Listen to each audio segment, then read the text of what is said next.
Okay, so this is the episode where we're going to go over IDDS curriculum magic.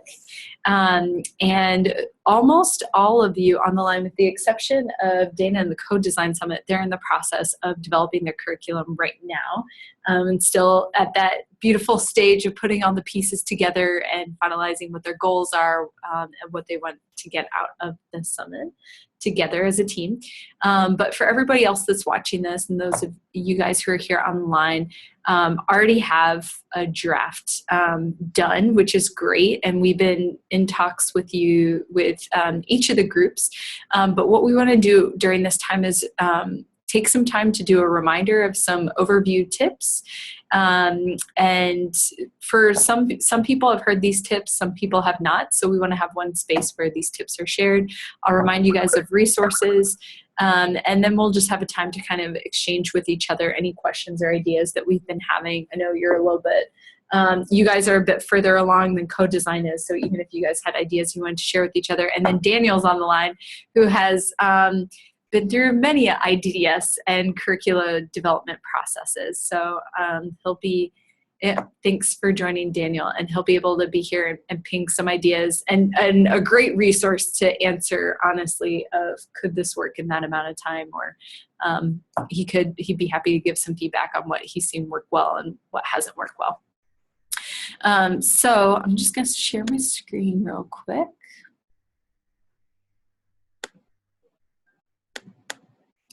So we talk about, can everybody see my screen? Look good? Okay. So we talk about IDDS curriculum magic.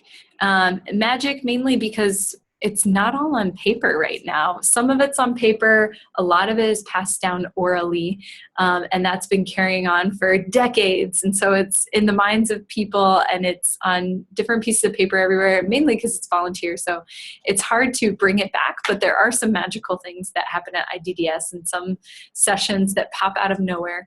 But there is something that is consistent, and that is the design cycle that kind of flows through them. Our design cycles have even been different, but consistently we go through the design cycle, and we go through the phase of introductions, framing the problem, creating a solution, and developing a product. And different summits spend time in different places in those locations. So we'll talk about a bit about how that magic pops up. But what I wanted to do is check with you guys first. Are there, what would you say are kind of the biggest questions that you guys are having right now as it relates to the curriculum? I guess I can go first, I guess since we're the earliest in the process. So our summit is only a week long. So one of the biggest questions I have is what to really prioritize and what to focus on in such a short amount of time, especially compared to the other summits. And then we also, in terms of the mix of people that we have, it's our Practical Impact Alliance members who come from big companies and NGOs, government agencies, social ventures, as well as local community members and entrepreneurs and the like. So how to have a curriculum that kind of gets everyone to a similar place, similar languages and goals, kind of quickly, and move forward together again pretty quickly. Yeah.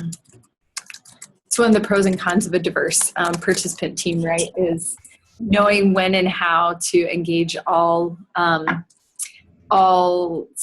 types of learning, and some people who are way ahead and way behind. And I think Rainey and I have already had some conversations about that as well, because we're going to have some pretty strong experts and some people who are kind of new to the team.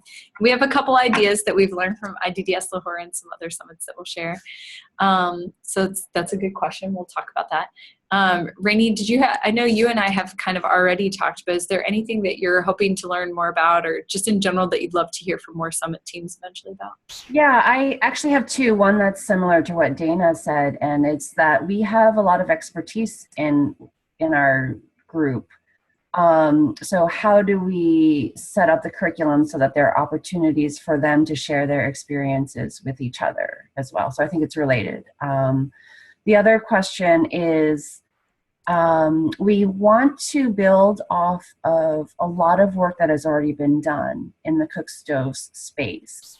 So how do we download that knowledge to people but still give flexibility and opportunities to iterate and design without putting too much structure on the design? Mm-hmm. Yeah, Daniel, were you going to add something? No, good.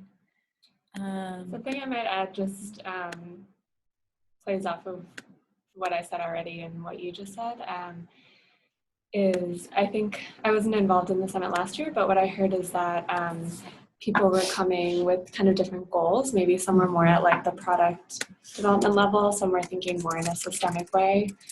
So just to add a little nuance to what I said earlier about helping to balance those priorities. And again, that's the PIA Summit in Ghana last year? Yeah. That I think is a great question. I think for all the summits this year, the benefit and something that you and I can work together on later, but is really crafting that from the beginning in terms of expectations. But there are some things that we do in the curriculum that help with that as well. Okay. Anything else? Any other things? Okay, well, we'll talk about that some here on the line. Also, for those who are watching, if you have additional comments to add, please email back, share out with each other. Again, we want this to be a vibrant network where people are sharing resources with each other and ideas. So I just wanted to remind us a bit about some of the tips that we already know about and to be thinking about and to have in our background. So the first is, for those of you who are here at the very beginning, a couple weeks ago on Laura's presentation, she had a slide here that was about curriculum and content. And these are what our kind of biggest lessons learned after last summer of summits, and observing everything is, number one, remembering to embrace the expertise in the room. And so I think everybody on this call definitely acknowledges that. The question is just, how can we do that? And so there are some different ways that you can do that, and I'll get to that in just a moment. Also, remembering to adapt to the content to the context. We've had some summits where they developed their own skill builders, and we've had some where they use skill builders from the local community. So the example that we've used is with IDDS, Dakar. They've had some sand skill builders that they use. So really consider if maybe with some of the skill builders, this is a good way to, for example, engage the participant expertise of local community members or people who are from the area. If there are some local skill builders you can pull in, that's a great way to showcase that talent and really exercise those expertises. Third would be escape the monotony, diversify the delivery. I think each of us have always been to conferences or any sort of event where we're sitting down too long, it becomes boring. If there's too much of any one thing, it just becomes boring. So making sure that it's kind of fresh and mixed up, and even throughout the day that you have an even balance of talking and listening versus doing, some active, some passive. You just want to make sure you mix it up. And if you have a very active day from morning to night, don't teach them computer skills in the evening, or don't expect something too rigorous. They might want to relax, and that's okay. And you will probably also want to relax as well. Build in business concepts from the beginning. We have a whole hangout where we talked about this. So if you haven't watched it yet, just go back to our organizer hangout page. There's one purely on how to fold business concepts into your curriculum from the beginning. Even if you don't have a business summit, it's too much to try to do both at once. But there are a few key things, such as who is the customer, that you can start thinking about from the beginning. And then the last one, don't try to do too much. I think we always talk about this, and I think we know this, but at the end of the day, it's a lot of people putting a curriculum together with a lot of different interests. And one way to move forward quickly is to say, okay, let's do it all. And then you realize we can't do it all. So it's okay to start taking things off the plate and keeping some of those empty spaces on there. Daniel, anything you want to, I was going to say, can you add anything? Yeah, one of the things that I would say, so I was co-lead on curriculum for Lahore, and the biggest thing that I think I would do differently is that we did make all ICT skill builders, which was great. But that kind of fell into the under the umbrella of doing too much, because there are some great skill builders that that have been developed that are great for summits in general. And I felt that by taking so many organizers time to develop, 5 new skill builders, we lost a bunch of time that we could have used to figure out how better to embrace the experience of people in the room and to get the delivery a bit more diverse. And so don't try to do too much applies to both what you put into the curriculum, but also just recognizing the amount of time you have to accomplish these goals and trying to balance them off of one another. Yeah. As a volunteer too, right? I know this is the hard part, is when you get people who are passionate about it and they're like, no problem, I don't mind doing this. But at the end of the day, it is volunteer. We'll be going more in depth about skill builders next week. So we also have different databases that we'd recommend if you are looking for things that aren't created yet. And instead of creating them yourself, one way that you could save time is look to see if that already exists and just pull from those. So we'll share those next week. But thank you, Daniel. I think everybody after every IDDS can chime in and say, we tried to do more than we knew was possible, just because you also don't want to let an opportunity waste, but it's okay. Free space is okay. So right now I have about 2 slides worth of best practices that we'll go through. And Daniel, if you have any other comments you want to chime in, please do. And Rainey, certainly I think from your training background expertise, if you have any things that you want to add, feel free. We do, obviously the first and best tip, we do follow the IDDS design cycle. That's the framework of our summits. And some of you are starting at one point, some are going to start a little bit further. Both are okay. But as long as we are reiterating the design cycle, and as you're introducing each phase of the design cycle, make sure it's very clear to participants. That's just good pedagogy. But I think sometimes we get so excited in the event that we forget to pause and remind people this is where we are at in the design cycle. So some of you have seen your curricula already. I've already made those recommendations. Make sure you have some sort of, it doesn't have to be a full session, but there should be an introduction time for each phase that you're introducing, so they know what it is and why this piece. And they can follow along as they're moving down the design cycle. Next is we were mentioning this earlier, trying to mix and balance out the energy levels. We have tons of kinesthetic energy ideas. We have tons of icebreaker energizers available on the Google Drive. I'll show you where those are. If you are seeing that people just need a quick little thing to do, you can also take those icebreaker and energizers and adapt them to be more kinesthetic learning exercises. Something that the Cook Stoves team is doing is they're going to be having a lot of demonstrations going on.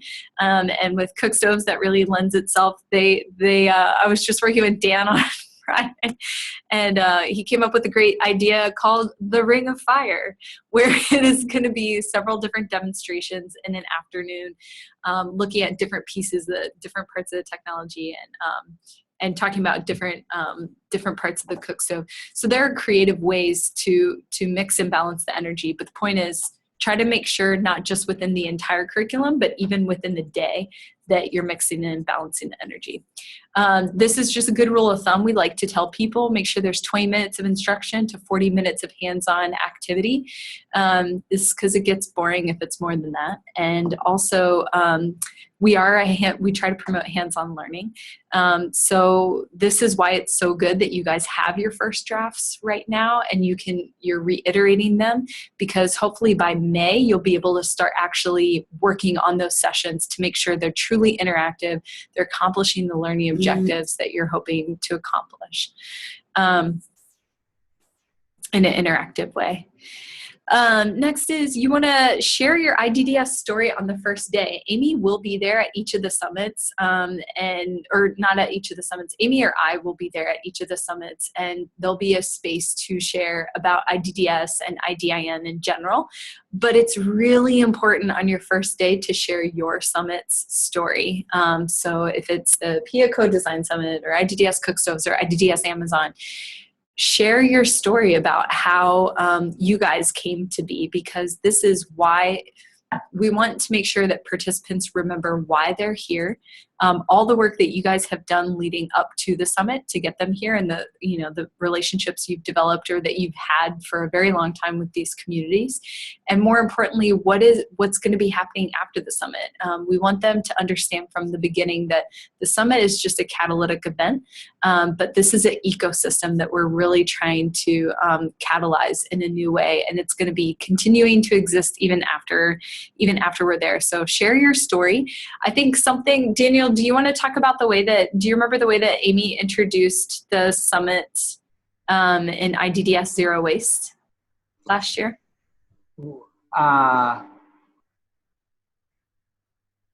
If not, I could. Yeah, I'll let you. Yeah, no problem. So one way that you could do this in a fun and creative way, so it's not just telling the story, you can make a skit out of it. You could also make it a hands-on activity. So something we did with IDDS Zero Waste, as we told the IDDS Zero Waste story, we just told the story of what it was, and as we mentioned the person came up and stood at the front of the classroom. And then, so for example, it started with Pedro. Pedro stood up, and then he connected with a couple other partners in town, and the partners came and stood up and held his hand, and then brought on the organizers. The organizers took their hands, and then the participants, and they took hands, and then until you're finally all together around in a circle. Key to that activity is just making sure you remember who all the people are in the room and trying to make sure that they're all included.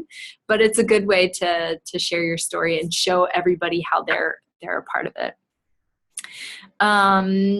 Another key tip is please remember to introduce what project reports are from the beginning. I'll be there during organizer orientation to remind everyone, but this is our main project reports. Each project team, the participants will need to fill out a project report. It's very simple. We have the 2-page template. They end up making it pages long, and they put in pictures, but this is so important for us. Again, going back to our story that we're trying to tell, and we want our projects to be sustainable. Even if they don't work out, we want to know why didn't they work out, and the main way that we know that within IDDS, and we can share that with other people, is through the project report. So those are so important, and some summits have either not introduced them or forgot to introduce them until later on, and I think it confuses participants. So the earlier you can introduce it, the better. Just making sure that you save time at the beginning to introduce what it is, and it's also like a nice marker for them, right? Like even if their project doesn't work out, they can say, oh, I produced this project report. Those aren't due until about 2 weeks after the summit, because we know some developments happen even within the last few days, but that is something that they'll tangibly be able to walk away with, a simple output that they'll have and that we'll have after the summit. And then the last one that I have on this slide is participants need guidance on, even though these are adult learners, but they need guidance on what an activity is and ways to do it before they go do it. I think for some summits I've seen, and some of the drafts that I've seen already, I've seen a few group activities happening, but it's not very clear why that group activity is happening or what should be the objective of that activity. So I think this goes without saying, but I think you guys remember from your curriculum worksheet, you want to start with what are kind of your 3 main goals, and always check to make sure the session aligns with those goals. And then your session should be accomplishing some sort of learning objective. And that should be clear to your participants. That should be also clear to your design facilitators, especially if they're facilitating it in groups. So the best way to do this is to make sure that you have everybody together, you explain what the activity is. And then as they break off, people know what they're breaking off into, and the message that design facilitators are facilitating is also more consistent that way too. Any questions about this slide here before I move to the next one, or any thoughts or ideas you want to add? I've got a question on, Cher, as you were talking about the project reports, you alluded to some projects may not work out. Mm-hmm. And given the experiences from previous IDDSs, how upfront are you guys with participants kind of building that expectation into the curriculum itself, or maybe some of the activities that failure is okay? Yeah, and could be possible. I want us to be more open and transparent about that from the beginning, that projects are a learning vehicle. And I want us to be open with that with communities from the beginning as we're talking with them, that, projects are a vehicle. This is not, a project is not what they're getting out of it. So communities are genuinely excited because they're excited to have people there, the potential of new partnerships, just the actual hosting of working with a new group of people should be their value. And then maybe if the project works out, great, awesome, they're ready. But I want those expectations to be clear with the community first. And then, yes, like at the beginning of the summit, I want everyone to know, participants, facilitators, organizers, everyone, it's okay if a project fails. And, what do they say in science? Like, most projects do end up failing. A lot of businesses even end up failing, and that's okay. We want, our hope and dream is that they all succeed. Very viably, we probably have about half of the projects end up moving forward in different ways, and half of them don't, and that's okay. And usually that's because of one of two reasons. One is because there's nobody that's interested in carrying it out. And so we don't want it to continue if it doesn't have a champion. And then the second is it might just have, it might not be the right answer, the right fit, might just need so much more work or reiteration. And it comes back to number one, that there's nobody willing to put in that kind of effort voluntarily to fix it. So yes, I want us to be more transparent and to be honest that it's okay if they don't work out. But again, we do want to try to create projects that work. But even if they don't, remember, use it as a learning process. Why didn't it work? What lessons did we learn? And how we can share that with other people. And this is something I want us to reiterate in the curriculum too, that we have a network of other people, both through IDDS and through our other networks, who are working on similar projects. So if something doesn't work out, that's okay. And we would love to share those learnings with other people who are working on something similar, so they don't have to go through the same failure again too. So we haven't done that as well in the past, but I would like us to do that more so now. Does that make sense? That's a great question. Daniel, anything you want to add to that? I saw a lot of nodding. Yeah, I totally agree. I think that's exactly right. I have a different point to add to the slide, which is I sort of think of the summit as being along a spectrum. And at the beginning, you start where you're delivering a lot of content. And that's very intentional. There's a lot of time in the classroom at the beginning because you want to be engaging stakeholders as soon as possible.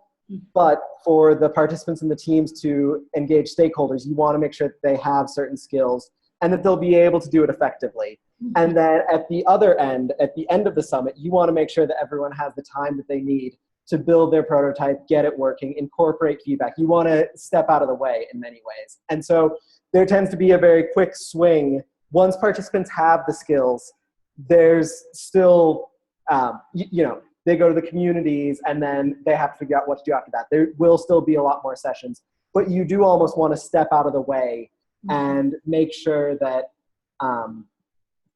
they do have the time to get their projects to the stage that they want to get them to. And so I think that is something that you'll see as your curriculum comes together, is that, and it's definitely something the organizers experience. At the beginning, the curriculum team is very busy and very sleep deprived. Although if you do things great, you'll be a lot less sleep deprived than historically curriculum teams have been. And as you get later in the summit, the curriculum team should be very well rested. And obviously they should be working with project teams and helping on a more individual and team basis. But there really should, you should make sure that at the beginning you are working as quickly as possible to get out into the communities, to get to the stakeholder engagement. That's always what I look at in the curriculum, is how can we get into the communities more quickly? How can we make sure that everyone is ready? And then at the end, it's how can we eliminate things? How can we just give people the time that they need to build something that works? That's great, Daniel. And I want to hold on to that thought because I actually want to show something visual that exemplifies that. In fact, I'll take a sneak peek now and just show you kind of what Daniel was talking about. So Dan Sweeney and I mapped out the curriculum for IDDS Cook Stoves together, and I would recommend every summit team to do this, is to take, especially since each of you have draft schedules right now, take your draft schedule, and for every, go ahead and write out what the design cycle is, and for every all group session, make it a blue Post-it note. And for every small group session, make it a pink Post-it, or any colors that you want to use, but make them 2 separate colors. Because when we mapped it out, I should have taken a picture, but when we mapped it out originally, you saw that there was a lot of blue at the beginning and a lot of pink at the end. And that's kind of what we want. We want to transition from blue to pink, but we don't want it to be so drastic. And so we sprinkle in some pinks in the beginning, and there is some blues at the end, because we wanted, but it goes with what Daniel was saying, how we're kind of fading out, and groups are starting to have a little bit more group time. So we'll come back to this in just a sec, but I wanted to say, yes, Daniel, thank you. So I'll just move on to the second slide of best practices. Couple points here. Make sure since all of you do have a draft, some of you have started doing this, but if you haven't already, go ahead and highlight what sessions you think you can engage participants and their expertise in to help facilitate. There are a number of sessions. All of you have some sector experts, so I would encourage you, they could either help teach or lead a session, because I know some of the participants that we have at a couple of the summits are actually trainers on this type of content. So it's a good point to reach out to them and get them to either train it, or we at IDDS Zero Waste, we had a panel of different people working in the waste sector, different participant panel. Again, something happening where they're facilitating it during the day, not at night. But since now you have your first draft, go ahead and highlight through there what are different ways that you can be engaging participants. And on that note, talk to your participant experience coordinator. Each of you have some great ones, and that's kind of their main role. They, of all people, know who your participants are, what their background is, and they can give you the full lowdown, or at least have access to the documents that you could read, to find out what type of expertise do we have in the room. And I think that's something that all curriculum teams should be aware of. Even before you're setting foot on your second draft, is just understand who are our participants, what kind of background and expertise do they already have, and how can we grow them all? And so for people who have a really strong technical expertise, get them to lead some of the technical sessions. If they are local, with more, maybe they don't have a technical expertise, maybe they have more of a cultural expertise, engage them and get them to lead some of the cultural sessions. I know IDDS Amazon was going to have someone from outside lead one of the sessions, and then we took a look at the participants that would be in the room, and about a third of them might actually be from the community. So they're thinking of new ways of how to engage those participants in an activity. This photo that's in the background actually is a photo from IDDS Zero Waste, where they did have a university group that was there, and they had a whole bunch of fun hands-on activities as they were talking about culture. So if you need help with that, we have plenty of ideas we can talk about later. But point is, talk to your participant experience coordinator, engage your participants, highlight now and see what they might be interested in. And once you have that second draft done, you can just make a list of those sessions. I would say it's up to the organizing team to really set what those sessions are, set what your goals, your learning objectives, and what those sessions are.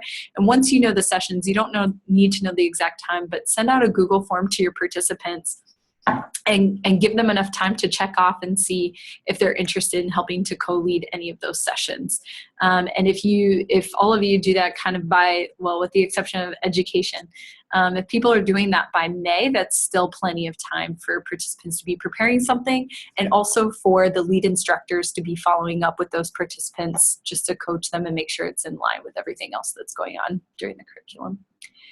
And I think that people will do this automatically, but also talk to the organizing team. The other organizers on the team have a lot of great experience, and make sure that you are tapping into their background and what they've done and what they've built.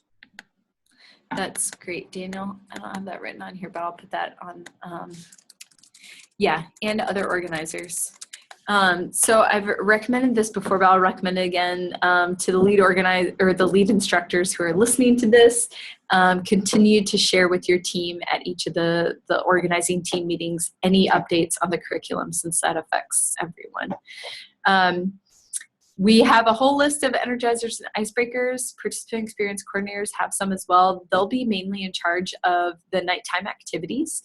And so you want to make sure that you keep them especially the participant experience coordinator, in the loop so that they know what nighttime activities to plan that would balance out with what's going on in the curriculum. And also so they know what they're planning for. We do have a couple IDIN sessions, particularly there's one at the very beginning, which is more of an intro session, and one at the end, which is kind of a next steps session. And then we have a bunch of different opportunities that we offer through IDIN, which take about 5 minutes each to share. So I would recommend saving a block on the first day, saving a block on the last day. And then we have just a bunch of opportunities to sprinkle throughout as what I would like to say commercial breaks or little treasure troves that, IDIN treasures of the day. Because if we share these all at once, it's a little overwhelming.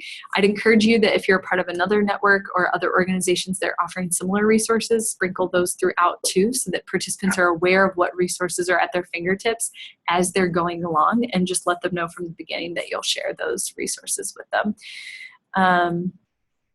So you want to make sure you block off some time for that. That's in your curriculum worksheet. Also making sure, some people were asking me about how much and when they should save time for some of the monitoring surveys. So all the M&E fellows, all of you guys should know who they are by now. We've been sending out emails, but they'll do a pre-summit survey. Some of them are going to try to do it before people arrive. Some will do it right then at registration. But basically, there'll be 3 main surveys there at the summit. There'll be one pre-summit, there'll be one mid-summit, and there'll be one at the end of the summit. So some of you, I think, had more than 3. All you need is 3. There you go. You got more time in your curriculum already.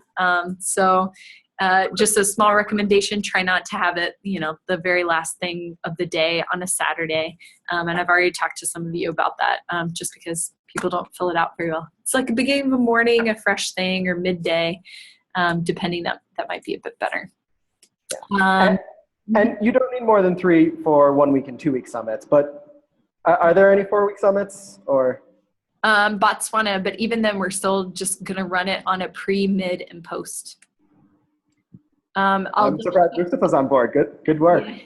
I'm going to double check with the M&E fellow. So Botswana, we will let you know if that changes, but we're hoping for just 3 simple, easy ones. And that way it's easier to compare the data to. You want to save at least half a day for after participants leave for an all organizer post-summit debrief. I've been mentioning this before, but just remember that you guys will have a lot that you've learned, and so the M&E fellows will want to just sit with you and help guide you through. All you have to do is just sit there and share your thoughts. And we'll send out something probably a little bit more substantial later on, but at this point, we just want to hear fresh. What are some lessons that you learned from IDDS, and both from the planning process and the content, and any other ideas that kind of pop up right then. We want to be able to capture those. So save half a day then after participants leave. And if it can be located somewhere that's not on the same place that you've always been meeting for the past week or 2, that's even better. It'll make things a bit more fresh. But again, check with your lead organizer and your accountant, because it'll depend on your budget and some other logistics. And then last, leave some space for rest. We have that in the curriculum worksheet, but there should be about a day a week for rest. And if people want to choose to go out on that day and, explore the town or explore the city, great. And they should go with a local and enjoy it. For safety purposes, go with the local, and just also for cultural purposes. But make sure that there's a day a week saved for rest, both for the participants' sake and for your sake as the organizers. And also be talking with your team as well.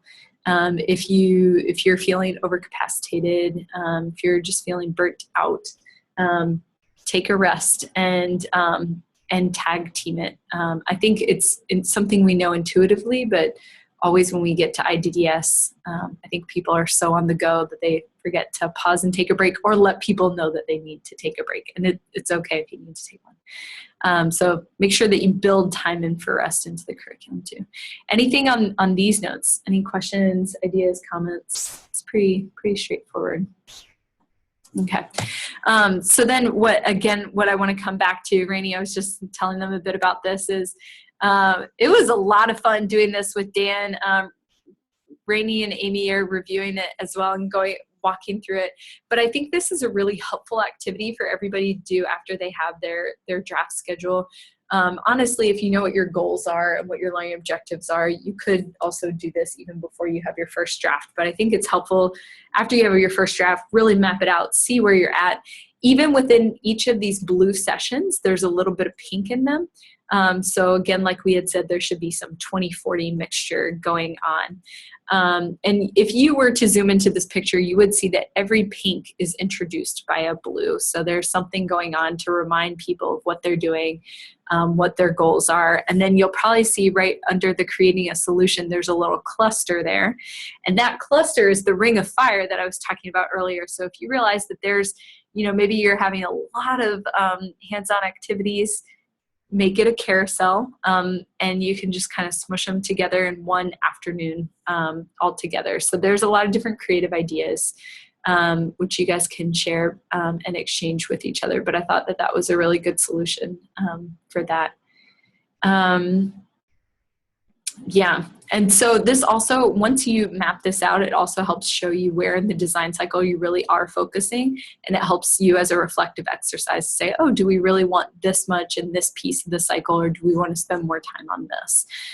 So it's just a good way to map it out. Okay, so one of the last things I want to do is remind you guys of some of the resources available at your very fingertips. So these have been up for a while. Some people are aware of them, some of them aren't, because they are kind of new. But the first thing I want to point out is the IDDS toolkit. Does anyone know about it? Has anyone seen it yet? Yeah, Dana? Anybody else?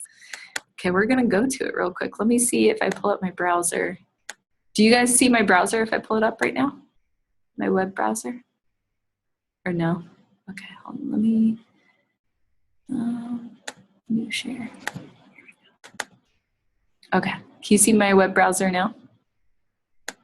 Okay, so if we go to idin.org/IDDS, this is our main IDDS portal, which you guys are familiar with. And right over here, we have something I think you guys will all love called an organizer toolbox.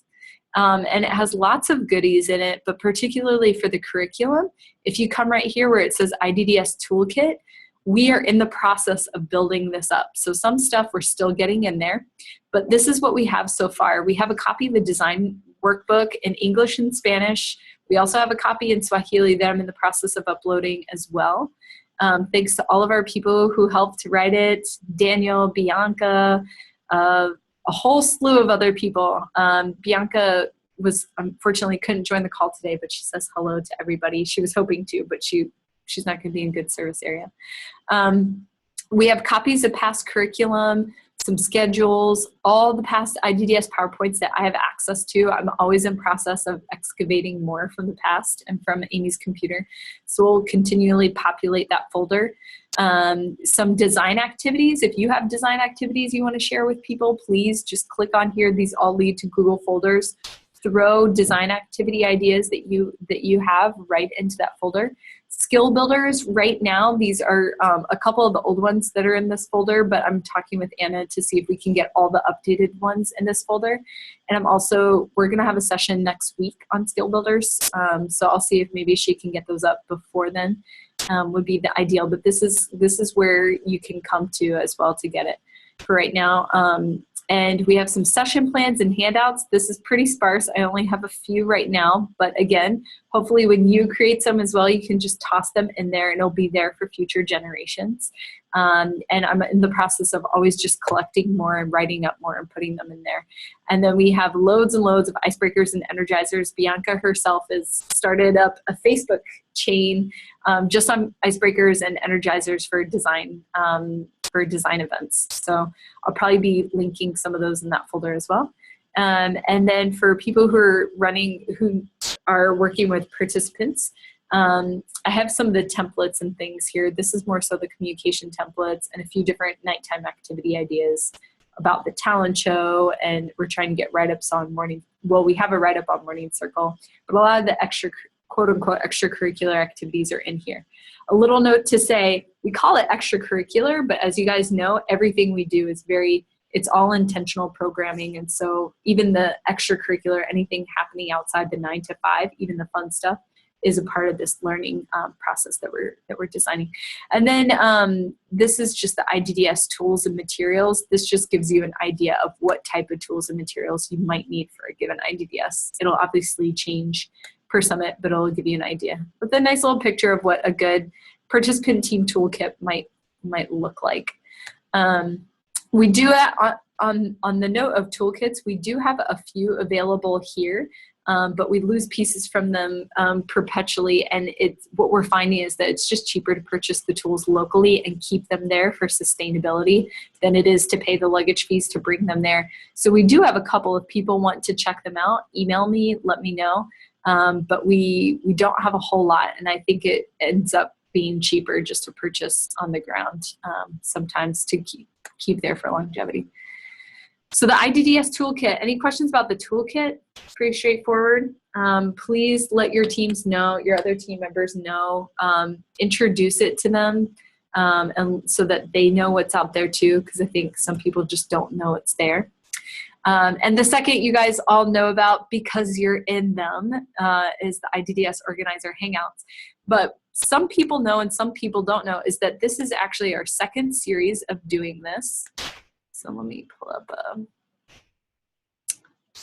I lost my browser. There we go. Box. Okay.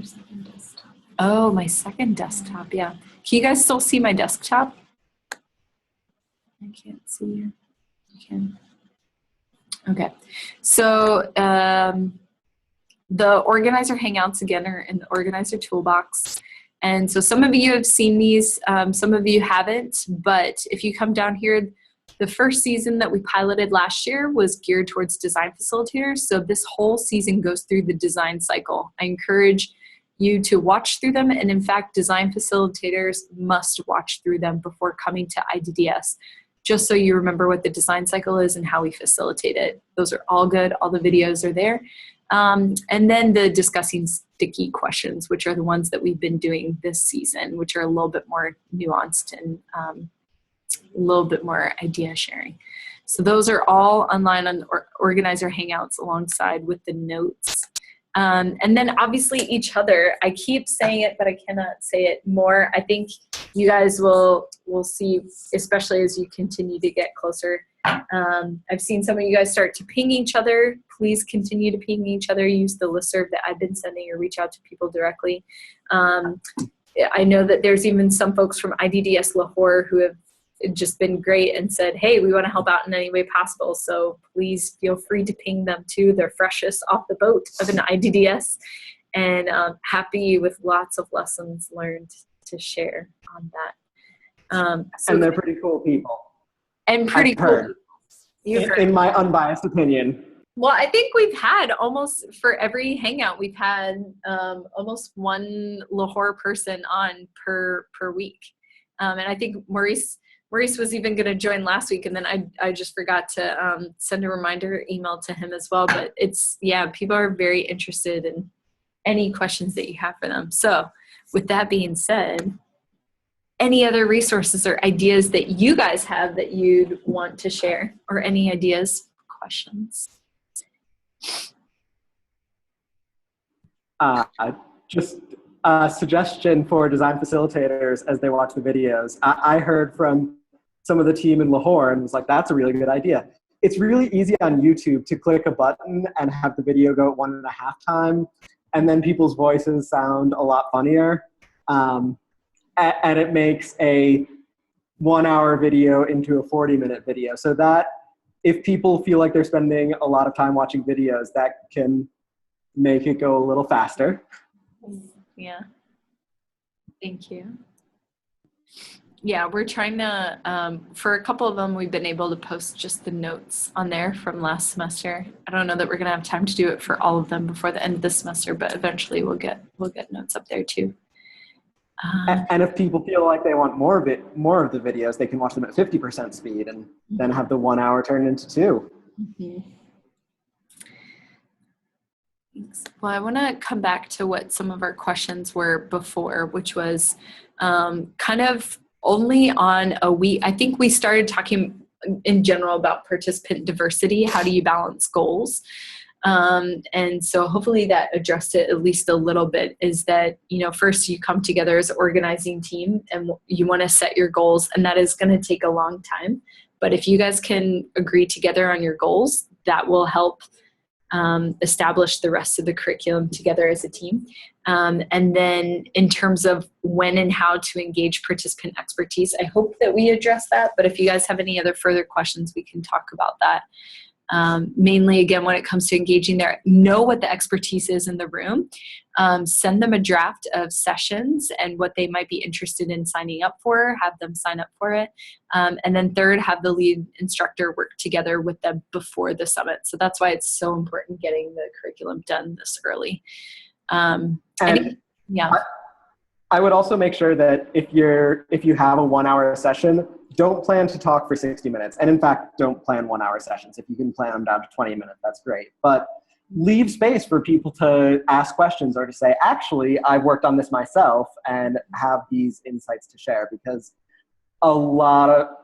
there are definitely times when you don't realize that participants have this experience and this skill, and they have very valuable insight. They might be pushing back on some of the ideas and helping people think about it in a way that helps them get a better grasp on the concept. And so it's also really important, if you want to capture people's expertise, to just leave time for some discussion and for people around the room to chime in. Mm-hmm. Mm-hmm. That's good.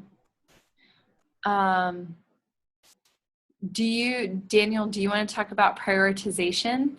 For example, with only a week long, how do you choose what to prioritize? Yeah, it's really important to prioritize, and there's no right answer about what you can prioritize. It really is just about picking some pieces that make a coherent narrative and making those your priorities. And hopefully, what inevitably ends up happening, you're going to be in Zambia, and chances are at some point people will be just sitting on a bus and you'll be saying, oh, if only we could have had curriculum time. And that is perfect time for people to be like, hey, now that we're sitting here, I'm really interested in water filtration, and that's something that we're not talking about, but that I can talk about with someone sitting next to me on the bus as something that wouldn't ordinarily come up. So I think it's really important to pick the things that will make the narrative that you want, that will help you get from the place where you're starting to the place where you're finishing. And then just recognize that there will be these open times for people to say, actually, this is what's most important to me, and this is what I want to make sure that I get out of it. Mm-hmm. I guess related to that, if anyone has ideas on or thoughts on things, pros and cons, or things to do or not do before the summit. I know we had talked in another session about how some people don't have maybe the time or the access or to do anything before, so you don't want them to feel left out, but maybe there are opportunities to do some things with some people before, if you've experimented with that. Like to do activities with the participants before a summit? Yeah, or like knowledge sharing or anything. Yeah. Yeah. I think, yeah, go ahead, Daniel. I was going to say that the 2010 summit was a big experiment in that, because in that case, we were starting with prototypes and transforming them, transforming them into products and projects and transforming them into ventures. So we wanted teams to be on board before they got to the summit, which did mean, you know, there were people in Zambia without internet access, and we had organizers just making phone calls and talking about biosand filtration systems to make sure that people were on board. So I really liked that process. I thought it was a really good way to make the most of people's enthusiasm. People love knowing what they're going to be doing before they arrive, and being able to talk to people in their communities and have a bit of a framework, so that, you know, if they say, yes, I'll be working with water filters, people in their community will say, well, this is what I've experienced before. It would be great if you could make something that would address this challenge. And so I think it's a really great opportunity. The problem is the time when it needs to happen is as you get close to the summit, and there are usually hassles with getting people visas. There are challenges with finishing up skill builders, the curriculum. There are visits to communities to make sure that the projects are going to move in the direction that you're expecting, and things like that. And so it only works if the team really does have the bandwidth to engage. You know, some people, it's really easy. You send them an article, they read it, they say, wow, that's really interesting. That gives me a good sense of what we'll be doing. And some people, it is about just, you know, fortunately you can make free calls from MIT, you know, getting on the phone, dialing someone in Zambia and talking about what the goal is, and just making sure it's such a good way to make sure that expectations are well aligned coming into the summit. So I'm very much in favor of it, but it requires a big investment from the organizing team. And that's also a big investment from them right before most of them are going on leave from work. Mm-hmm. Mm-hmm. And I think your question is a little bit tied into what Rainey's question is about, wanting to build off work that's already been done, but also leaving flexibility. So it's kind of a two-parter question, right? In terms of participant engagement before a summit, we try not to do much. We keep it kind of loose. We'll maybe engage people with Facebook or an email, and maybe give them an article or two to read if they want, but nothing's required. And that's mainly because you're still trying to figure out who your participant group is and get them ready. So nothing's really required. But something that the organizing team is doing before a summit is the organizing team is scoping out what projects they want, and what the community wants, and getting that project list ready and sending it out to participants before a summit. I think this is something we see time and time again. I think Daniel can attest from IDDS Lahore, and certainly we're hearing it from Mustafa. We want to make sure that teams are set up no later than 2 weeks before a summit. So about a month out, you want your teams to be set up. And there's going to be some switching and refining that happens that the first day that you get there and you go over it, and that's okay. But that's mainly because you want to make sure that not only your teams are ready so that you can jumpstart from the beginning in terms of research, but most especially for your design facilitators. You want that your design facilitators know what projects they're facilitating.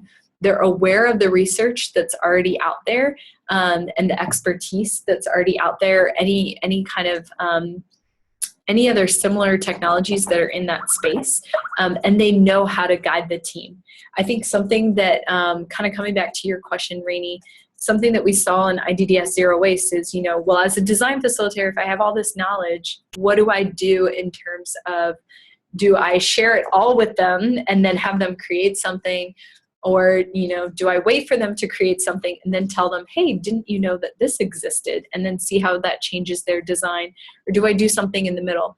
And you could approach it a variety of ways. I think something that we've seen work out really well, I think especially for a shorter summit, is that, you know, design facilitator does do all their research. There is some that's shared with participants, some of the most critical pieces, so that they really can start from standing on the shoulders of giants and not just starting from scratch. And you don't want to give them away all the details of every, you don't want them to copy those designs, but you want them to be inspired both by designs and the research that's already out there. So it is kind of a fine balance in terms of that, but we do want people to be aware of, what's already happening in that space. And some of these participants are very aware for particular projects. They're already going to know what's out there. Does that answer your question at all a bit, Rainey? How to make sure that that you're aware of what's out there, but also keeping the flexibility? Yeah, that helps. I mean, it probably depends a lot on a particular situation and just being explicit about thinking about it. Yeah. Each time. Yeah, that helps. Yeah, like I think the most important thing is anything you send out, don't assume that people have read or watched or listened to. But it is a really great way there are some people who are, just bursting with excitement to get engaged. And so if you have a video of a really cool cook stove design, that can be something that people say, wow, I'm really excited to learn more about this, and just to whet their appetites a bit. Cool, thanks. So I'm looking at our time, and we are at time now. So I will close we've been closing all of our Hangouts with some sort of fun saying from Yoda. And Yoda's saying of the week is, magic comes from using the resources available all around you, including each other. So keep emailing each other. If you have any more questions, feel free to ping each other. Rainey, I feel like there's still so much that we could be learning from you guys and what you've done in terms of your trainings and prioritizing as well. So if you have any ideas or resources that you want to share, please do and let me know.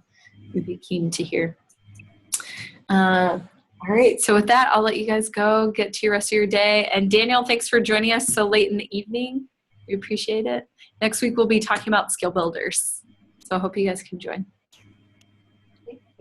Bye. Bye, everyone. Bye. Thanks, Cher. Thank you.